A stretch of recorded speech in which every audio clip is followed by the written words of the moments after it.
Hello my friends, welcome back to channel. You are watching जैसे 15R। तो अगर आपके पास भी केटीएम की कोई सी बाइक है, चाहे फिर आरसी हो या फिर ड्यूक हो, एंड आपकी बाइक जो न्यू है बट उसके इंजन से थोड़ी सी आपको आवाज़ महसूस हो रही है जो कि टाइमिंग चेन की आती है, तो आपको घबराने की बिल्कुल ज़रूरत नहीं है। आपके इंजन ख़राब नहीं हुआ है।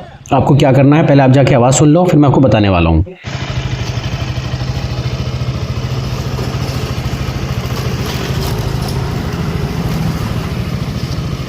अगर इसी तरह की आवाज़ आपकी बाइक से आ रही है जैसे कि आपने देखी होगी इस वीडियो में, तो आपको बिल्कुल भी घबराना नहीं है। आपको क्या करना है, सिर्फ आपको जाना है service centre, and service centre में बस एक छोटा सा पार्ट डलेगा आपका, ये टाइमिंग चेन टेंशनर, जैसे कि मेरे केस में ख़राब हो गया था, स्प्रिंग लूज़ हो रखी थी।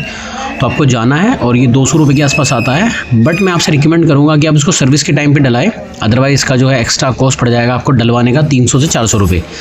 बट अगर आप सर्विस के टाइम पे डलाएंगे तो फ्री ऑफ कॉस्ट डल जाएगा आपका, और ये उसी में एडजस्ट हो जाता है। और इसके साथ साथ इसका जो है एक कवरिंग भी डलती है, वो भी डलवाना ना, एक ऊपर रिंग लगी होती है, तो कभी कभी रिंग मिल जाती है, नहीं तो जो रबड़ वाली रिंग होती है वो आपको पुराने से निकाल के लगवा देनी है, जिससे कि ऑयल वगैरह आपका लीक ना करे।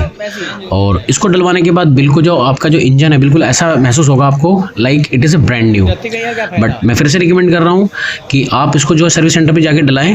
अगर आपकी बाइक से इस तरह की आवाज़ आ रही है, आई एम श्योर कि आपकी बाइक से जो आवाज़ आ रही थी वो चली जाएगी। तो इसी तरह की वीडियो देखने के लिए आप हमारी इस वीडियो को लाइक कर सकते हैं, हमारे चैनल को सब्सक्राइब कर सकते हैं। Thank you for watching, nice to see you all. जय हिंद, वंदे मातरम, कीप प्लेइंग, कीप सपोर्ट।